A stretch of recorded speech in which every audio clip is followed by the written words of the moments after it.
యేసుక్రీస్తు ప్రశస్తమైన నామములందరికీ శుభాభివందనాలు.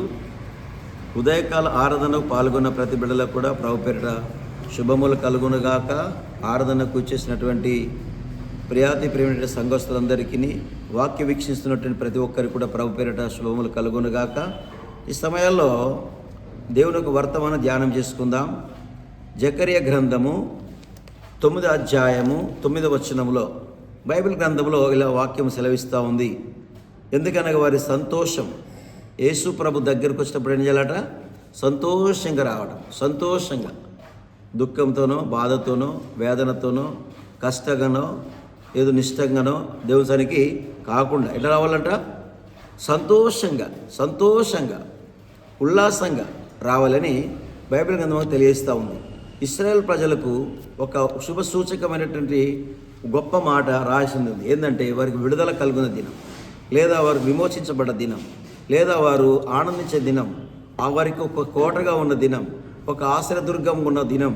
అందుకే ఆ దినాన దేవుడి సన్నిధికి రావడం వలన సంతోషంగా రావాలని బైబిల్ గ్రంథం మనకు తెలియజేస్తూ ఉంది. చూద్దాం ఒకసారి. జకర్యా గ్రంథం 9వ అధ్యాయం 9వ వచనంలో, జకర్యా 9:9, సియోను నివాసులారా బహుగా ఎంతనట? బహుగా సంతోషించు, కొంచెం కాదు, బహుగా సంతోషించుడి. ఓ యెరూషలేము వాసులారా ఉల్లాసంగా ఉండుడి. నీ రాజు నీతిపరుడును రక్షణ గలవాడును ధీరుడునై గాడిద పిల్లనెక్కి నీ యొద్దకు వచ్చుచున్నాడు అన్నాడు. గాడిద పిల్లనెక్కి మీ యొద్దకు వచ్చుచున్నాడు. ఎంత సంతోషించాలంట? బంధకాలు ఉన్నటువంటి వారి కొరకు, విడుదల కొరకై దేవుడు మన మధ్యలోకి వస్తున్న సంగతి తెలియజేస్తూ ఉన్నారు. దుఃఖంలో, బాధలో ఉన్న వారి విషయం మాట్లాడుతూ ఉంది. ఈ ఉదయకాల సమయంలో వాక్యం వింటున్న ప్రతి సహోదరుడా, ఒకవేళ ఏ ఇబ్బందులు ఉన్నావో, ఏ కట్టడిలో ఉన్నావో, లేదా కష్టాల్లో ఉన్నావో, లేదా ఒక బంధకాల్లో ఉన్నావో, ప్రతి మనిషి బంధకాల్లో ఉండిపోయారు. ఆ బంధకాల నుంచి విడిపించడానికి దేవుడిని యేసు ప్రభు లోకానికి వస్తూ ఉన్నాడు. చూడండి, లేవి కాండంలో వారు ఎంత సంతోషించారంటే, లేవి కాండము 9వ అధ్యాయము 23వ వచనం 24వ వచనంలో కూడా లేవి కాండంలో ఆ పాత నిబంధన కాలంలో వారు దేవుని ఎంతో ఆరాధించారు, ఎంతో ఘనపరిచారు, ఎంతో స్తుతించారు. లేవి కాండంలో చాలా చక్కగా రాసిన మాట 9వ అధ్యాయం 23-24 వచనాల్లో, మోషే ఆరోనులు ప్రత్యక్షపు గుడారములోనికి పోయి వెలుపలికి వచ్చి ప్రజలను దీవింపగా యెహోవా మహిమ ప్రజలకందరికీ కనబడెను. యెహోవా సన్నిధి నుండి అగ్ని బయలు వెళ్ళి బలిపీఠం మీదనున్న దహన బలి ద్రవ్యమును క్రొవ్వును కాల్చివేసి ప్రజలందరూ దాన్ని చూచి ఉత్సాహధ్వని చేసి సాగిలపడి, ఉత్సాహం చేసి వారు సంతోషించి సాగిలపడి. ఏం చేయాలా? భక్తుడైనటువంటి మోషే గారితో కూడా దేవుడు అన్నాడు. మోషే గారు అంటున్నారు, రండి యెహోవాను గురించి ఉత్సాహగానం చేద్దాం. 95వ కీర్తన అంటాడు, 95వ కీర్తన అంటాడు, రండి యెహోవాను గురించి ఉత్సాహగానం చేద్దాం. అంటే దేవుడు చేసిన మేళ్లను, దేవుడు నడిపించిన నడిపింపును బట్టి మోషే గారు ప్రజలందరినీ ఏకం చేసి మాట్లాడుతున్న మాట. అయితే ఇశ్రాయేలుతో మాట్లాడుతున్న మాట, ప్రజలందరితో మాట్లాడుతున్నాడు. ఇదిగో ఆయన నాయకత్వంలో నడుస్తున్న సందర్భాల్లో అప్పుడు ప్రభు గురించి మాట్లాడుతున్నాడు. మోషే గారు నా నాయకత్వంలో అది చూసినట్టయితే, రండి యెహోవా గురించి ఉత్సాహధ్వని చేద్దాం, మన రక్షణ గురించి సంతోషగానం చేద్దాం, కృతజ్ఞతాస్తు చెల్లించి సన్నిధికి వచ్చేదాం, ఆయన సన్నిధికి వచ్చేదాం. సన్నిధికి రావడానికి సంతోషంగా, ఏమంటే బాధకరంగానో ఏదో వంతుకో కాదు, దేవుడు సన్నిధికి వెళ్ళాలంట. దుప్పినీటి వాగుల కొరకు ఆశపడినాడు. దేవా, నీ కొరకు నా ప్రాణం ఆశపడుతున్నంతగా కోరవ కుమార్ కీర్తన 42వ కీర్తన ప్రకారంగా వంత ఉత్సాహంగా ఉండాలంట, మనకు వంత ఉల్లాసంగా ఉండాలంట. దేవుడి సన్నిధికి రావడము, ప్రొద్దుటి పూట పెందలకడ ఆయన సన్నిధికి రావడం. యేసు ప్రభు కాలంలో కూడా పెందలకడ అందరు వచ్చేవాళ్ళు. ఎప్పుడంట? లూకాసు వార్త ఉంటుంది. ఎప్పుడు వచ్చారట పెందలకడ అంటే? ఉదయం 4 గంటలకే దేవుడి సన్నిధికి వచ్చి ప్రార్థించేవారు. మరి దినమంతా కూడా, రాత్రంతా కూడా యేసు ఏం చేశారంటే ఒలివ కొండకు వెళ్ళి కాలం గడిపాడు, ప్రార్థన చేసేవాడు. ఉదయకాలంలో ఆయన బోధ వినటానికి, ఉదయకాలంలో ప్రార్థన వినటానికి, ఉదయకాలంలో ప్రసంగం వినడానికి ఏం చేస్తారు? ప్రజలందరూ కూడా దేవాలయంలోనికి తొందరగా వచ్చేవారట ఉదయకాలంలోనే. అందుకే ఉదయకాల కంఠధ్వని వింటే దేవుడవని భక్తుని కీర్తనకారుడు అంటాడు. ఉదయకాల ప్రార్థన సంసిద్ధపరిచే దేవుడవు అని భక్తుడు కీర్తనకారుడు అంటాడు ఇంకా దావీదు. అందుకే ఉదయకాలంలో దేవుడు ప్రార్థన వింటాడు. దేవుడు దయ వల్ల మనకు కూడా ఉదయకాల ఆరాధన ఉన్నది. దేవుడికి స్తోత్రం. 8:30 నుంచి 10:30 వరకు మనకు కూడా మంచిగా ఉంది మనకు ఆరాధన. ఈ ఆరాధన పాల్గొంటున్న ప్రతి ఒక్కరికి ప్రభుపేట శుభములు కలుగునుగాక. ఒకవేళ ఇలాంటి ఆరాధనలు పాల్గొనాలని మిమ్మల్ని దేవుడు ప్రేరేపిస్తే ఈ సమయానికి కూడా రావాల్సిందిగా మనవి చేయించున్నాం. ఒకవేళ వీక్షించండి, ఆస్వాదించండి, వాక్యాన్ని స్వీకరించండి, అంగీకరించండి. ఈ ఉదయకాల సంతోషాన్ని మాతో కూడా పాలుహస్తులవని మేము ఆనందిస్తున్నాం. ప్రభు పేరట మీకు శుభములు కూడా తెలియజేస్తూ ఉన్నాం. ప్రభు దగ్గర ప్రార్థిస్తూ ఉన్నాం. చూడండి, యోహాను సువార్త 6వ అధ్యాయము 16వ వచనం నుంచి జ్ఞాపకం చేసుకుందాం. ప్రభు యేసుక్రీస్తు వారి యొక్క కాలంలో ఒక సంఘటన జ్ఞాపకం ఇస్తూ ఉన్నాం. 6వ అధ్యాయము 16వ వచనం నుండి 21 వరకు కూడా. సాయంకాలమైనప్పుడు ఆయన శిష్యులు సముద్రం యొద్దకు వచ్చి అద్దరునున్న అంతలో చీకటాయను.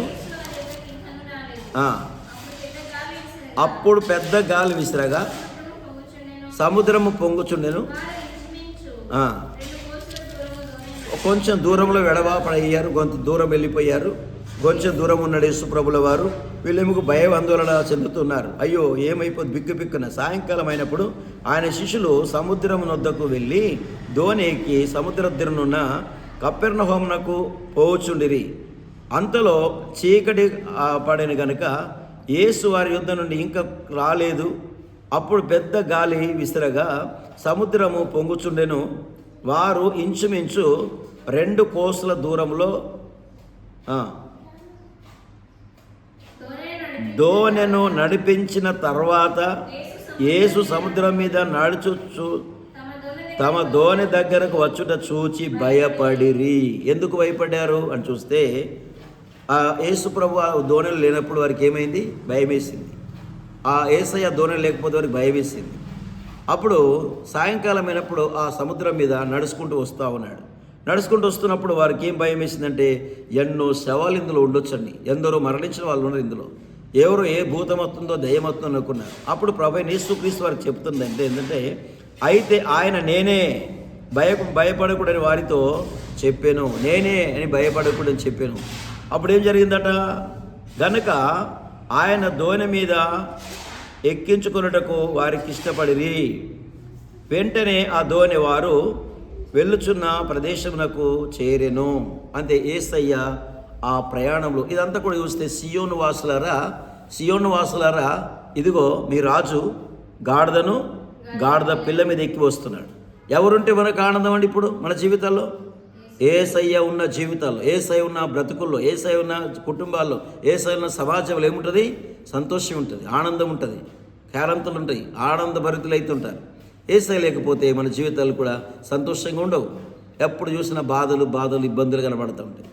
అయితే మీ బాధలను బాపటానికి, మీ అవసరాలు తీర్చడానికి, మన అవసరాలను కూడా తీర్చిన ప్రభు యేసుక్రీస్తు లోకానికి రావడం జరిగింది. బీదలైన మన కోసం, పేదలైన మన కోసం, దరిద్రుల మన కోసం, పాపుల మన కోసం ఈ లోకానికి ఆయన పరిశుద్ధుడుగాను, నీతిమంతుడుగాను, ధనవంతుడు ధనహీనుడుగాను, పేదల మనలను ధనవంతులు చేయడానికి లోకానికి ఆయన వచ్చాడు. ఆయన పేరు యేసుక్రీస్తు. అయితే ఆ దోణిలో ఉండటం ద్వారా వారు ఎంతో ఆనందభరితులయ్యారు, సంతోషించారు. దినవృత్తాంతం మొదటి గ్రంథము 15వ అధ్యాయము, దినవృత్తాంతముల మొదటి గ్రంథము 15వ అధ్యాయము 28వ వాక్యంలో కూడా వారు ఎంత సంతోషించారో చూద్దాం.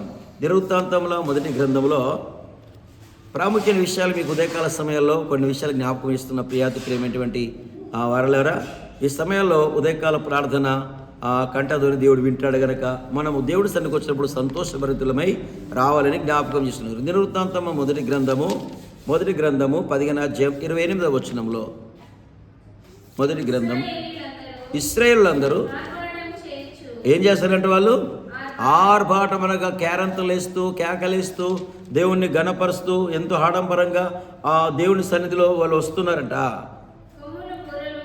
కొమ్మలు బూరలు ఊదుచు, తాళములు కొట్టుచు, స్వరమండలమును, సీతారాలు వాయించుచు, అమ్మ ఏమిదంట? తంబుర సితార నాదముతో. ఎలా చేస్తారు? తంబూరాలు, నాదములు, వాయిద్యాలు వాయిస్తూ దేవుడి సన్నిధికి వచ్చారంట. దేవుడి సన్నిధికి వచ్చినప్పుడు ఎలా ఉండాలా? మనం ఎట్లా వస్తామో వచ్చిన తర్వాత ఎట్లుంటుంది? మూత ఎట్లుంటుంది? అది పైదాకమ్మని మూసుకొని ఉంటుంది మూత. పాట పాడమని పాడరు, ఏమండి చప్పట్లు కొట్టమని కొట్టరు, ప్రార్థన చేయమని చేయరు. ఏమవుతాడు దాన్ని? సోడబుడ్డి మూత అంటారు. దేవుడికి స్తోత్రం. సోడబుడ్డి తెలుసు కదా, థమ్స్అప్ ఉంటుంది కదా, అది ఇప్పితే కానీ బుస్సమంటారు. అలాంటి కొంతమంది అలాగని ఉంటే వాళ్ళు ఉంటారు. అలా కాదండి, దేవుడి సన్నిధిలో నోరు తెరిచి దేవుని గణపరచడము శ్రేయస్కరము, మనకు దీవెనకరము. అయితే జనులు ఏం చేస్తున్నారంటే ఇక్కడ ఏం చేస్తున్నారట? జనులు ఏం చేస్తున్నారటమ్మా? చదివిపెట్టది 29వ వచనం. ఇశ్రాయేలులందరూ ఆర్భాటము చేయించు, కొమ్ములు బూరలు ఊదుచు, తాళములు కొట్టుచు, స్వరమండలమును సితారలు వాయించుచు ఏం చేశారు? మందసం ముందుట ఎంతో ఆనందభరితులు మందాసం మోసుకొని వస్తున్నారు. అదే దినవృత్తాంతముల 2వ గ్రంథము 13వ అధ్యాయం 15వ వచనంలో ఒక మాట రాసి ఉంది. చూద్దాం త్వరగా, ఎందుకన్నా ఉదయకాల ప్రార్థనలు మరి మనకి ఇంకా ముందున్న ప్రోగ్రామ్స్ ఉన్నాయి కనుక మనం ముందుకు వెళ్ళిపోతున్నాం. 2వ దినవృత్తాంతముల గ్రంథం 13వ అధ్యాయం 15వ వచనం. అప్పుడు యూదావారు ఆర్భటించినప్పుడు యరొబామును ఇశ్రాయేలు వారందరూ అబియా ఎదుటను యూదావారి ఎదుటను నిల్వలేకున్నట్లు దేవుడు వారిని మొత్తినందున యూదావారి యొద్ద నుండి పారిపోయి ఏం చేశారు? స్తుతించుట కదా. స్తుతి చేయటం వలన దేవుడి కార్యాలు జరుగుతాయి. ఎరుకో పట్టణం కూడటానికి ఏం చేస్తారండి? ఎరుకో పట్టణం అంటే ఎరుకో బాంబులు వేస్తారా? ఏమైనా యుద్ధాలు చేస్తారా? ఏమన్నా జేసీబీలు పెట్టారా? ఏం చేశారు? ప్రార్థన చేస్తూ ఆ పట్టణం చుట్టూ ఏం చేస్తారంటే బూరాలు ఊదుచు యాజకులు బూదలు అందరూ కూడా కేకలు వేశారు. ప్రజలందరూ కేకలు వేశారు. ఎరుక ఏమైపోయింది? ఇప్పుడు కుప్పగూలిపోయింది. అంటే దేవుడు కార్యం అలా చేసుకుంటాడు. దేవుడు కార్యం అలా చేసుకుంటాడు. అందుకే మనం స్తుతి చేయడం వలన శోభస్కరం, దేవునికి మహిమకరం, సంతోషంగా దేవుడి సన్నిధికి రావడం వలన దీవించబడతాం. అదే 2వ దినవృత్తాంతం గ్రంథం 15వ అధ్యాయం 14వ వచనంలో కూడా ఒక మాట రాసింది ఉంది. వారు ఎలుగెత్తి బొబ్బలిడుచు మా మేళములతోనూ నాదములతోనూ ఏమి చేస్తారట? దేవుడి సన్నిధి వారు ప్రమాణం చేశారు. ఈలాగు ఏమని ప్రమాణం చేస్తారట? వారు ఎలుగెత్తి బొబ్బరిల్లుడుచు మేళములతోనూ బూరల నాదములతోనూ భేరి ధ్వనులతోనూ యెహోవా సన్నిధిని ప్రమాణము చేసిరి. ఈలాగు ప్రమాణం చేయుచుండగా యూదా వారందరూ సంతోషించిరి. వారు పూర్ణ హృదయముతో ప్రమాణము చేసి పూర్ణ మనసుతో ఆయనను వెతికి ఉండిరి గనుక యెహోవా వారికి ప్రత్యక్షము, చుట్టూనున్న దేశస్థులతో యుద్ధములు లేకుండా వారికి నెమ్మది కలగజేశాను. ఆశ దినాలలో, ఆశ కాలంలో, ఆశ దినం వరకు యుద్ధాలు జరుగుతూ ఉన్నాయి. ఆశ పరిపాలన తెచ్చిన తర్వాత ఆయన ప్రార్థన చేస్తూ ఉన్నాడు. అది 14వ అధ్యాయము మరి 11వ వచనంలో మనకు స్పష్టంగా కనబడుతూ ఉంటుంది. ఆశలా ప్రార్థన చేస్తున్నాడు. ఏంటంటే మేము నిస్సహాయ స్థితిలో ఉన్నాం ప్రభా, మేము యుద్ధ పరికరాలు మాకేమి లేవు, మాకు యుద్ధం అంతా ఏమి సలపడానికి రాదు, మేము ఒకవేళ ఓడిపోతే నీ నామానికే అవమానకరం. అవమానకరం. ఒకవేళ గెలిస్తే నీకు మహిమకరం. అయితే మేమైతే నిస్సహాయస్థితిలో ఉన్నామని ఆశ ఇలా ప్రార్థన చేస్తూ ఉన్నాడు. 11వ వచనంకి వచ్చినట్టయితే ఆశ తన దేవుడిని యెహోవా 14:11 ఆశ తన దేవుడిని యెహోవాకు మొర్రపెట్టి యెహోవా విస్తారమైన సైన్యముల చేతిలో ఓడిపోకుండా బలము లేని వారికి సహాయం చేయుటకు నీకన్నా మాకెవరూనూ లేరు. సరెండర్ అయిపోతున్నాము. Praise the lord. హల్లెలూయా. మా దేశమును మీరు కాపాడేది మీరే, మా పట్టణమును కాపాడేది మీరే, మమ్మల్ని కాపాడేది మీరే. ఎందుకంటే మేము నిస్సహాయ స్థితిలో ఉన్నాం ప్రభువా. అయ్యా మాకు నువ్వే మా కొండ, మా కోట, మా ఆశ్రయదుర్గం, నువ్వు తప్ప మాకు ఈ లోకంలో ఎవరు మాకు బలముగా లేరయ్యా అన్నట్టుగా ఆశలో ప్రార్థన చేస్తూ ఉన్నాడు. ఆశ ప్రార్థన చేసిన తర్వాత ఏం చేసిన వారు ఏం చేసిన చూడండి, దేవుడు మాల గొప్ప అద్భుతమైన కార్యం చేశాడండి. చదువు. మర్చిపోయావా? మా దేవా యెహోవా మాకు సహాయము నిన్నే నమ్ముకొని ఉన్నాం. నీ నామమును బట్టి ఈ సైన్యమును ఎదిరించుటకు బయలుదేరి ఉన్నాం. యెహోవా నీవే మా దేవుడవు, నీపై నీ జయము మొందనీయకము అని ప్రార్థింపగా. ఒకవేళ నువ్వు జయం పొందితే, మేము ఓడిపోతే ఎవరికి అవమానం? ఇప్పుడు నీ నామానికే అవమానం జరుగుతుంది. కనుక వాళ్ళ కార్యము చేయకూడదు. ఎలా చేయాలి ప్రభా? నువ్వు జయం దయచేసినప్పుడు ఆయన ఏం చేసే వారిని పారిపోయేటట్టు దేవుడు చేశాడు. దేవుడికి స్తోత్రం.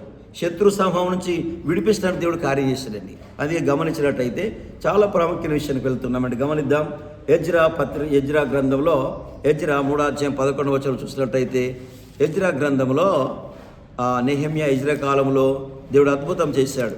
అందుకే ఎజ్రా కాలంలో కూడా వీళ్ళందరూ కూడా పట్టుబడి అనగా చెరగొన పోబడ్డవారు దినాల్లో ఉన్నారు. వీళ్ళు చెరబట్టుకు పడుకున్నప్పుడు కూడా దేవుడు వారిని మర్చిపోలేడు. వారు మర్చిపోవడానికి అన్యాస దేవుడు కాదు. అందుకే వారు చెరపట్టబడినప్పటికీ కూడా దేవుడి దగ్గర వాళ్ళు ప్రార్థన చేసినప్పుడు దేవుడు విజయం కలుగజేశాడు. 3:11 ఎజ్రా 3:11 మీరు వంతుల కూడి యెహోవా దయాళుడు, ఇశ్రాయేలు విషయమై ఆయన కృప నిరంతరం నిల్చునని స్తుతించిరి. మరియు యెహోవా మందిరం యొక్క పునాది వేయబడకు జనులందరూ ఏమంట? పునాది వేసినప్పుడు గొప్ప శబ్దంతో యెహోవాకు స్తోత్రము చేసిరి. ధ్వనులతో స్తుతి చేయడంలో, మరి దేవుడు గణపరచుట్లో మన దీవెన వస్తుంది. మా బాబు ఈ పాట పాడండి బాబు అంటే పాట పాడరు, ఏదైనా కంజర కొట్టమంటే కొట్టరు, డ్రామ కొట్టమని కొట్టరు. ధ్వనులతో స్తుతులతో ఆయన గణపరిచినప్పుడు దేవుడికి మహిమకరంగా. అది కీర్తన కాడ రాస్తూ ఉండక మాట. కీర్తన గ్రంథంలో 5:11 నేను ప్రాముఖ్యమైన విషయాన్ని మీకు తెలియజేస్తున్నానండి. కొటేషన్స్ ఇస్తున్నాను, మీకు అది వివరణ చేయట్లేదు. నేను దయచేసి సమయంలో వాక్యం వీక్షిస్తున్నటువంటి ప్రియాతి ప్రియంటి వారందరికీ కూడా వాక్యం ఉంటున్న ప్రతి ఒక్కరు కూడా ప్రభు పేరట శుభములు కలుగునుగాక. 5వ అధ్యాయంలో మరి జ్ఞాపకం చేస్తున్నారు. 11 నిన్ను ఆశ్రయించి వారందరూ సంతోషించి. ఎవరు ఆశ్రయిస్తే దేవుడి దగ్గరికి వచ్చే వరకు సంతోషమో దుఃఖం? ఇప్పుడు మీ దుఃఖముల దినములను ఏం చెప్తానన్నాడు? సంతోషంగా నాట్యముగా నేను మారుస్తానన్నాడు. సంతోషంగా నాట్యంగా మారుస్తానన్నాడు. మీ దుఃఖ దినములను తొలగిపోతాయన్నాడు ఆయన. అందుకే సియోను వాసులారా మీరు బహుగా సంతోషించండి. మీ రాజు ఎట్లా వస్తున్నాడు? ఇప్పుడు గాడిద పిల్ల మీదను. అంటే అక్కడ ఎఫ్రాయిములో రథములు గుర్రములు లేకుండా చేసి ఏం చేశాడు? ఇప్పుడు ఒక ఊరు పక్కన, ఊరు బయటన తొడదాలకు ఒక ఇల్లు ఉంది. ఆ ఇంటికాడ ఏమున్నది? ఇప్పుడు గాడిద పిల్ల కట్టబడి ఉంటుంది అని ప్రభు యేసు శిష్యులకు చెప్పాడు. చెప్పినప్పుడు ఏమన్నారంటే, అది తీసుకురండి, విప్పుకరండి అన్నాడు. విప్పుకరండి అన్నాడు. గాడిద పిల్లను విప్పుకరండి అన్నాడు. అయ్యో వాళ్ళు ఏమైనా అంటే ఏమంటుందో ఏం చెప్పాలనయ్యా బోధకుడు అన్నారు. అప్పుడు అన్నాడు, ప్రభు కావాలని చెప్పండి. ఎవరు కావాలా? ప్రభు కావాలని చెప్పండి అన్నాడు. మిమ్మల్ని ఏమన్నారు అన్నాడు. ఆ గాడిద పిల్లని నిప్పుకొని వచ్చినప్పుడు ఏం చేశారు? గాడిద మీద ఇప్పుడు కూర్చోబెన్నాడు. గాడిద మీద బట్టలు వేశారు, గాడిద మీద కూర్చున్నాడు. గాడిదకు ముందు ఏం చేశారు? బట్టలు వరిశారు, పట్టలని వరిశారు. గాడిద ఇప్పుడు ఎక్కడ ఉండేది గాడిద? ఇది కట్లలో ఉన్న గాడిద, కట్టబడిన గాడిదను. సో ఈరోజు నేను ఏ కట్ట ఉన్నాం? మనం రకరకాల కట్ల బంధకాల్లో మనం ఉండమండి. అందుకే బంధకాలను చూపిస్తానికి లోకానికి వస్తాలన్న మాట అదే జకర్యా గ్రంథం 9:12 అంటాడు. బంధకాలను వారు విడిపిస్తానికి లోకానికి వస్తున్న సంగతిని అక్కడ జ్ఞాపకం చేసింది. అందుకే ఇశ్రాయేలుకు విడుదల, వారి ఒక ఇశ్రాయేలుకు ఒక కోటగాను, ఇశ్రాయేలుకు ఒక ఆశ్రయముగాను, దేవుని మీద నమ్మకం కుదిరేటట్టుగా దేవుడు కార్యం చేసిన ఆ రోజున. ఈ రోజున కూడా దేవుడు చేయడానికి సంసిద్ధంగా ఉన్నాడు. అయితే ఎందరైతే విశ్వసిస్తున్నారో, ఎందరైతే నమ్ముతున్నారో దేవుని కార్యం తప్పక చూస్తారు. నమ్ముటని వల్ల నమ్ము సమస్తము సాధ్యమే. గమనిద్దాం. 9:12 జకర్యా గ్రంథం 9:12 బంధకములలో పడియుండి నిరీక్షణ గల వారలారా. ఎక్కడ మళ్ళీ మన కోటలోకి వెళతాం. మన కోట, మన కొండ, మన ఆశ్రయదుర్గమైన దేవుని దగ్గరకు వెళతాం. ఇది శాశ్వతమైనది కాదు, అశాశ్వతమైనటువంటి అనిత్యమైనటువంటి ఈ లోకంలో మనం ఉన్నాం. కనుక తిరిగి మళ్ళీ మన కోటకు వెళ్ళవలసి ఉంది. సియోన్కే వెళ్ళాలి. మరి మళ్ళీ మనం సో ఎక్కడి నుంచి వచ్చాం, మళ్ళీ ఎక్కడికి వెళ్తామని బైబిల్ మనకంతా స్పష్టంగా చెప్తుంది. అందుకే మనం ఏం చేయాలి? ఇప్పుడు సర్వలోక నివాసులారా చప్పట్లు కొట్టండి, హల్లెలూయా. సర్వలోక నివాసులారా చప్పట్లు కొట్టండి, ఆనంద ధ్వని చెయ్యండి. ఇది మనకు ఉండవలసిన పద్ధతి క్రైస్తవ జీవితంలో. శ్రమలు వచ్చినా, బాధలు వచ్చినా ఏం చింత ఏమీ ఉండదు. ఏం చేయాలా? భజన చేస్తూనే ఉంటారు, పాటలు పాడుతుంటారు, చప్పట్లు కొడుతుంటారు. అందుకే సర్వలోక నివాసులారా చప్పట్లు కొట్టని మరి కీర్తన గ్రంథం 47వ అధ్యాయంలో చాలా చక్కగా చెప్తాడు. కీర్తన గ్రంథం 47వ అధ్యాయంలో మాట్లాడుతూ ఉంటాడు. సర్వజనులారా చప్పట్లు కొట్టుడి, జయధ్వనముతో దేవుని గురించి ఆర్భాటం చేయుడి. యెహోవా మహోన్నతుడు, భయంకరుడు, ఆయన సర్వభూమికి మహారాజు అయినాడు. ఎంత రాజట? మహారాజు. ఈ రోజులు రాజులకి రెండు రాజులు ఉన్నాయి, రాష్ట్రాలు ఉన్నాయి, రాజులు ఉన్నారు. ఈ రాజులందరికంటే రాజు చక్రవర్తిగా ఉన్నాడు ప్రభువైన యేసుక్రీస్తుల వారు. రాజులు రాష్ట్రాలు ఉన్నాయి, కానీ అందరికంటే ముందు ఏమున్న పేరు చక్రవర్తిగా ఉన్నాడు అందరి మీద. అందుకే ప్రభువైన యేసుక్రీస్తు రాజులకి రాజుగా రాబోతున్నాడు, రారాజుగా. అందుకే సర్వజనులారా చప్పట్లు కొట్టుడి, జయధ్వనులతో దేవుని గూర్చి ఆర్భాటం చేయుడి. యెహోవా మహోన్నతుడు, భయంకరుడు, ఆయన స్వరభూమికి మహారాజు అయి ఉన్నాడు. ఆయన జనులను మనకు లోపరచును, మన ప్రాథమిక ప్రజలు అనగద్రొక్కును. తాను ప్రేమించిన యాకోబునకు మహాతిస్పదముగా ఆయన స్వాస్యమును ఆయన మన కొరకు ఏర్పరచము. చివరిగా మనం గమనించినట్టయితే యెషయా ప్రవక్త మాట్లాడుతూ ఉన్నాడు. యెషయా గ్రంథం 12వ అధ్యాయం 6వ వచనంలో, యెషయా గ్రంథం 12వ అధ్యాయం 6వ వచనంలో ఇలాగ ప్రవక్త అయినటువంటి యెషయా గారు ఇలా ప్రవచనం చెప్తూ ఉన్నారు. యెషయా గ్రంథము 12వ అధ్యాయం 6వ వచనం, సియోన్ నివాసి ఉత్సాహధ్వని బిగ్గరగా చేయము, నీ మధ్యన ఇశ్రాయేలుల యొక్క పరిశుద్ధ దేవుడు గనుడై ఉన్నాడు. ఆమేన్, హల్లెలూయా. ఏమైనాడు నీ పరిశుద్ధ దేవుడు? ఏమైనాడు? గనుడై ఉన్నాడు. గనులు ఎందరో ఉన్నప్పటికీ కూడా అందరి మహాగనుడైన ప్రభువైన యేసుక్రీస్తు వారు, ఆయన మహాబలవంతుడి దేవుడు, గనుడై ఉన్నాడు. అందుకే జెఫన్యా గ్రంథంలో చివరిగా మనము జెఫన్యా గ్రంథములో ఒక మాట రాసిందులో చూద్దాం. 3వ అధ్యాయము 14వ వచనంలో, జెఫన్యా గ్రంథంలో 3వ అధ్యాయము, సియోన్ నివాసులారా ఏం చేయాలి ఇప్పుడు? సియోన్ నివాసులారా, సియోన్ నివాసులారా ఏం చేయాలి? సియోన్ నివాసులారా ఉత్సాహధ్వని చేయండి, ఉత్సాహధ్వని చేయండి, సంతోషించండి. ఇశ్రాయేలారా జయధ్వని చేయుడి. యెరూషలేము వాసులారా ఏం చేయాలి? పూర్ణ హృదయముతో సంతోషించుడి, గంతులు వేయుడి. శిక్షను యెహోవా రద్దు చేశాడు. ఇక మీకు బంధకాలు లేవు, నిర్బంధం లేదు, విడుదల పొందుతున్నారు. ప్రభువైన యేసుక్రీస్తు రావడం ద్వారా మనం ఏం పొందాం? ఇప్పుడు విడుదల పొందాం. మోషే కాలంలో ప్రభువైన దేవుడిని యెహోవా ఏం చేశాడు? బాహువ్యమైన ఇశ్రాయేలు ఏం చేశారు? ఐగుప్తులో ఉన్నట్టు వారిని ఎవరు విడిపించారు? దేవుడు తన హస్తం చాపి మోషేని పంపించి, హారోను పంపించి ఏం చేశాడు? వారిని విడుదల తీసుకొచ్చాడు. ఇది భావ్యమైనటువంటి ఇశ్రాయేలు యొక్క విడుదల. మరి ఆత్మీయ విడుదల ఎవరు ఇచ్చారు? ఇప్పుడు ప్రభువైన యేసుక్రీస్తు ఈ పాపభూషతులము లోకంలో మనం నశించిపోతాం మనలను విడిపిస్తానికి తన ప్రియకుమారుడి లోకానికి వచ్చి ఏం చేశాడు? ప్రాణము దానం చేసి ఆ శిలువ ప్రాణం మీద బలియాగమైపోయి సమాధి చేయబడి తిరిగి లేచిన ప్రభువైన యేసుక్రీస్తును ద్వారా మనకు విడుదల కలిగింది, స్వస్థత కలిగింది, మనం విజయం పొందుకున్నాం. అందుకే ఆయన మరణమును గెలిచాడు, సావును సమాధిని గెలిచాడు గనుక ఓ మరణమని ముల్లెక్కడ, ఓ మరణమా నీ విజయం ఎక్కడ? మరణపు ముళ్ళు పాపం, అనుకున్న బలం ధర్మశాస్త్రం. ఆ ధర్మశాస్త్రం తన వీపు మీద కొట్టేసడం ద్వారా ఈరోజు మనకి ఈ విధంగా ప్రభువును దగ్గరికి వెళ్ళడానికి అవకాశం ఇచ్చాడు, దేవుని రాజ్యం చేరడానికి అవకాశం ఉంది. అందుకే ఈరోజు వాక్యం ఉంటున్న ప్రియ సహోదర సహోదరులారా, అయితే మనకు ఆనందించండి, రండి ఉత్సహించి పాడదాం, ఆనందించుదాం. సర్వలోక నివాసులారా యెహోవాను గురించి ఆర్భాటం చేద్దాం అని బైబిల్ చెప్తుంది. అందుకే జకర్యా గ్రంథం 9:9 చదువుకున్న మాట, ఓ సియోన్ నివాసులారా బహుగా సంతోషించు, నీ రాజు ఏమైనాడు? నీ రాజు గాడిద పిల్ల మీదను మీ యుద్ధకు వచ్చుతున్నాడు. మీరు బహుగా సంతోషించండి. కట్టబడినటువంటి కట్ల నుంచి మీరు విడుదల పొందుతున్నారు. మీ ఏవైతే బంధకాలు ఉన్నాయో, దుఃఖములో ఉన్నారో, బాధలు ఉన్నారో, విపత్తులు ఉన్నారో, అప్పుల్లో ఉన్నారో, ఏదైతున్నారో దాన్ని బట్టి విడుదల కలగడానికి మీ దేవుడు మీ మధ్యలోకి వస్తున్నాడని సంగతిని జ్ఞాపకం చేస్తూ ఉన్నాడు. అందుకే మీరు మళ్ళీ కోటలోకి వెళ్తారు కనుక సర్వలోక నివాసులారా యెహోవాను స్తుతించుడి అని గ్రంథములు తెలియబడుతున్నాయి. దేవుడి మాటల వాక్యము మనందరాత్మ దేవుడి దీవించి ఆశీర్వదించునుగాక. ఆమేన్.